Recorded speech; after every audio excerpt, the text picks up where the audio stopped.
What's going on, guys? There's a comment that I get every once in a while that tends to kind of get under my skin a little bit, and that's around that I'm a hater on physical retailers, especially like supplement retailers. I hate the mom and pop shop. The people that make those comments can't be any more off base. It's not that I hate physical retailers, it's that I hate what they become today. And I think that though the things that I'm about to say might seem like a generalization, if you think back, especially if you're a nutritional supplement buyer, if you look at the last couple times you've went into a physical retailer, I'm going to guess that the majority of the times you've seen 4 walls or maybe 3 walls in a small cutout window. You've seen a bunch of inventory thrown on the walls, and you've seen an associate or a manager or an owner that's just kind of sitting behind his glass case, his desk is where his cash register's at, and he's just kind of sitting back, relaxing. If you think about that, how uninspired does that picture, like that picture that I just painted, like how uninspired does that feel? Especially with like a really good substitute in 2019 being digital retail. Like, why go into a physical store if that's what's going to happen? Let's kind of look at like, why do retailers exist? To me, it kind of comes down to 5 areas.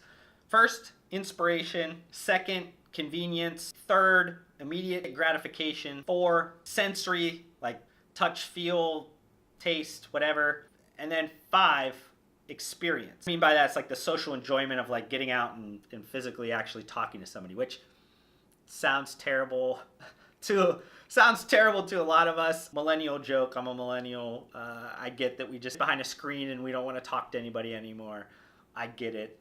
Let's take like a current audit of those 5 things in the current physical retail environment with the focus on kind of nutritional supplements, sports nutrition shops. So first of all, like inspiration. When you go into I kind of already addressed this in my opening statement, but when you walk into a supplement store, do you feel inspired? Like, to me, it just feels the same as when I was there 20 years ago. It's still the same 4 walls, still the same look, still the same feel, still the same packaging, still the same everything. Everything still looks the same as when it did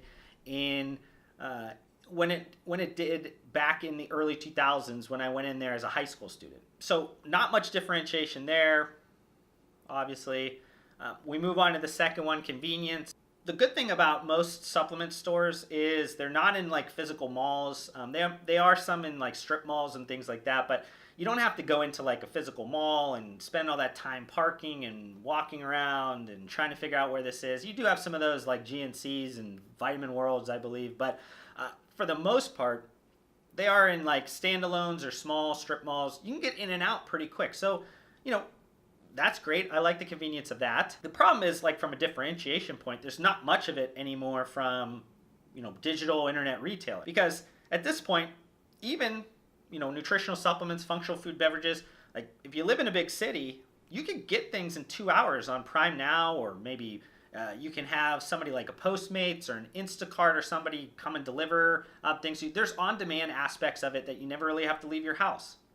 So from a differentiation point, not a lot there again. Immediate gratification. Now, this is one that, physical retailers will still always kind of control, because if you want it and you live 5 minutes away, you could get it in 5 minutes if it's in stock. But again, this is not all that much a differentiation anymore, especially with different fulfillment options that I talked about before, 2-hour delivery or click and collect, that you can now kind of buy something online, pick it up in the store within a matter of 60 minutes or so. And those sales are not going to small mom and pop local physical retailers. That's going to the corporate entity that's getting routed to a physical store. So again, not much differentiation that's out there. Now, sensory. You would think this is where the physical retailer would shine in this particular situation, but a current audit of this is not really giving you all that much. It's still the same old retail experience. You still have the same inventory sitting on the shelves.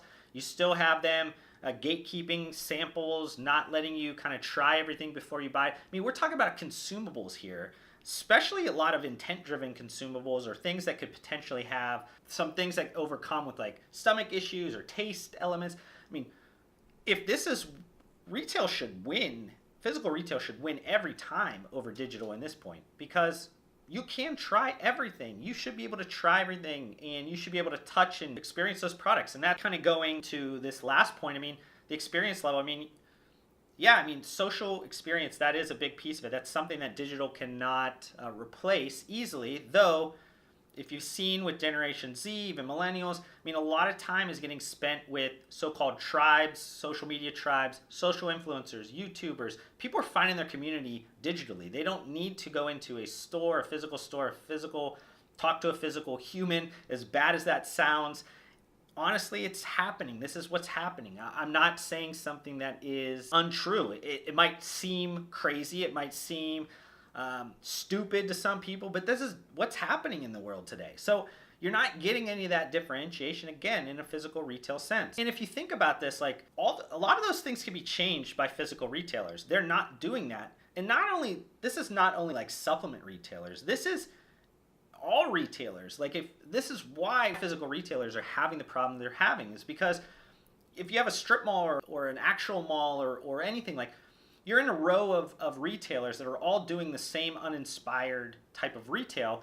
Why would somebody go and spend their time in that environment? Why would somebody do that? Like, it's kind of compounding because of the association. Like, it's just kind of one of those things where people are getting a bad taste in their mouth now about physical retail. I think it's obvious that when I put this out, I think there's going to be some people that hate on this, and I'm going to have to put out another video that talks about, how maybe somebody could take those 5 pillars and improve on it in a physical sense to really win. And honestly, there are retailers, supplement shops, people that are winning, doing a lot of those things already. They have adapted, they've changed, they've created communities, they've offered great customer service that has, an experience that you can't have digitally, or basically winning on all of these areas. And not only winning today, but also seeing that they have to constantly adapt over time.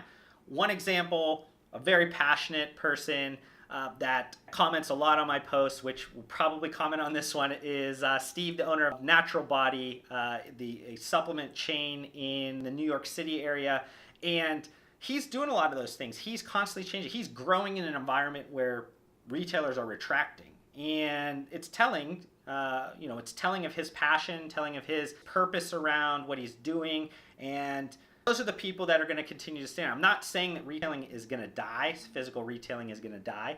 I'm saying that the current state of it now, in a very macro sense, is not very inspiring. And it's going to take major changes as a whole for these physical retailers to reinvent themselves in a way that makes consumers come back to them. Because you can't just inventory 4 walls, sit back, and think that people are going to come in now.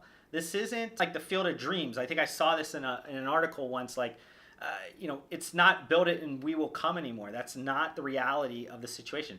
And this is also not the case digitally. You can't just throw up a website and just hope people are coming in there.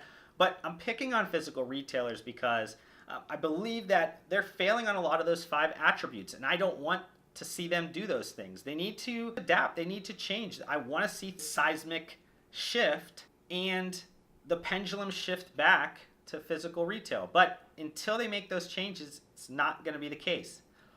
So I think I'll end this topic here. I know there's going to be a follow-up probably to this that I'm going to need to do. But if you guys got some value out of this, got some entertainment, make sure you guys are hitting the thumbs up button. I really appreciate that. That helps me, helps YouTube as well. They know that you guys got some value out of this. If you guys are not subscribed to this YouTube channel yet, make sure you guys do it. Putting out a ton of different content, a ton of valuable content for you guys, interesting stuff. If you guys ever have some things you guys want me to cover, make sure you guys are commenting below or contact me on any of my social media. All of those links are in the description of the video. But I want to thank you guys for spending some time with me about this topic. Hopefully I gave you guys some value for that in return, and I'll see you guys on the next one.